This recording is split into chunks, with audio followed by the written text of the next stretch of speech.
Assalamualaikum warahmatullahi wabarakatuh. Bertemu lagi dengan saya tentunya di channel Uni Ega, channel yang membahas tentang seputar pendidikan dan metodologi penelitian. Terima kasih buat teman-teman yang sudah mendukung channel ini untuk tetap bermanfaat dan memberikan informasi-informasi menarik seputar dunia pendidikan dan juga metodologi penelitian. Tapi sebelum kita bahas untuk video kali ini, jangan lupa ya untuk di subscribe, like, comment, and share-nya. Oke, ditunggu ya. Nah, video kali ini kita akan membahas tentang tinjauan pustaka. Nah, bagaimana sih cara menulis tinjauan pustaka atau kajian literatur? Dalam suatu karya ilmiah seperti skripsi, tesis, disertasi, ataupun publikasi ilmiah, salah satu bagian penting adalah studi literatur atau tinjauan pustaka. Secara definisi, studi literatur adalah membaca dan memahami penelitian atau pengetahuan yang telah dilakukan oleh peneliti atau cendekia sebelumnya untuk kemudian dituliskan secara terstruktur. Studi literatur memungkinkan kita untuk mengetahui dan mendalami ilmu yang berkaitan dengan suatu penelitian atau sesuatu yang diteliti dan dikembangkan. Studi literatur dapat dilakukan melalui buku-buku teks, publikasi ilmiah pada jurnal dan prosiding konferensi yang terpercaya dan berkualitas baik.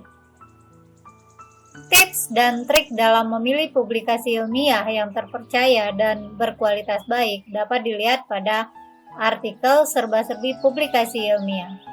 Nah, ketika kita melakukan studi literatur, sebaiknya ada beberapa hal yang perlu kita perhatikan. Yang pertama, memilih sumber studi literatur yang relevan.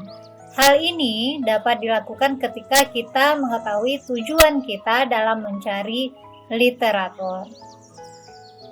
Nah, contohnya apa? Nah, apakah tujuan kita mencari literatur yang berkaitan dengan teori-teori yang akan digunakan, metodologi dalam menyelesaikan suatu masalah, ataupun perkembangan penelitian terdahulu? Yang kedua, menggunakan kata atau frase kunci yang tepat. Penentuan kata ataupun frase kunci yang tepat dalam mencari sumber literatur akan mempermudah kita memperoleh sumber yang relevan. Gunakanlah kata frase kunci yang tidak terlalu umum. Yang ketiga, don't be afraid of English. Jadi jangan takut ya untuk sumber yang berbahasa Inggris.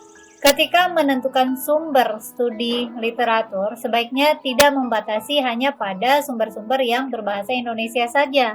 Apalagi kalau misalnya untuk bidang IT, di mana sumber-sumber relevannya yang bagus itu, yang baik itu banyak berasal dari buku-buku teks ataupun publikasi ilmiah berbahasa Inggris.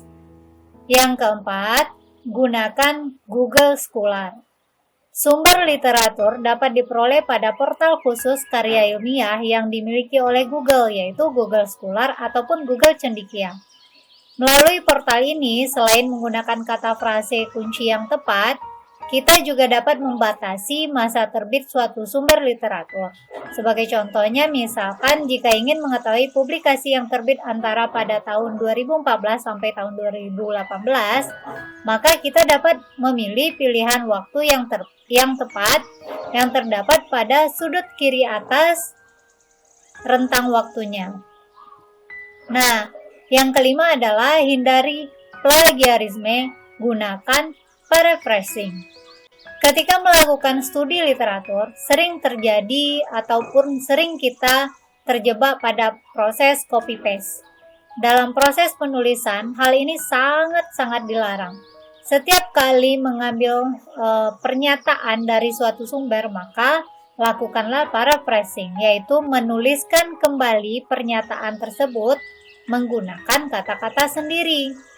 Nah, tentu saja hal ini dapat dilakukan jika kita memahami secara menyeluruh pernyataan tersebut, sehingga tidak terjadi kesalahan interpretasi. Yang keenam, jangan lupa lakukan sitasi. Apa itu sitasi? Sitasi adalah proses pengakuan dan pencatatan terhadap sumber literatur yang digunakan. Dalam setiap pernyataan yang telah diparafrasingkan yang berhubung ataupun yang bersumber dari literatur harus disitasi dengan format yang tepat. Ada sih beberapa format yang umum yang digunakan, contohnya penulis dan tahun, atau formatnya hanya berupa angka saja.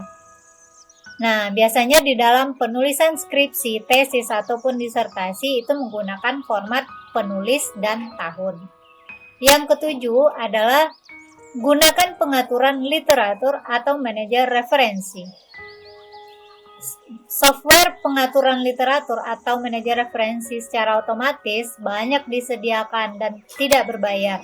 Nah, software-softwarenya seperti Mendeley, Zotero, EndNote itu dapat memudahkan kita untuk mengatur sitasi dan daftar pustaka serta meminimalisir kesalahan. Nah, software ini terhubung pada Microsoft Word dan Google Scholar secara otomatis sehingga proses update sitasi dapat dilakukan dengan efisien.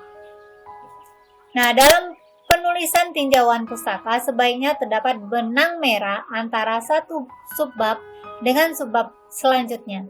Hal ini bertujuan untuk apa? Agar pembaca dapat memahami dan melihat hubungan yang jelas antara apa yang kita kembangkan dengan pemaparan tinjauan pustaka. Karena pada dasarnya tinjauan pustaka adalah bagian penting dalam suatu tulisan ilmiah yang memberikan justifikasi dan mendukung metodologi, hasil, serta kesimpulan dari penelitian ataupun metode penyelesaian masalah yang kita kembangkan.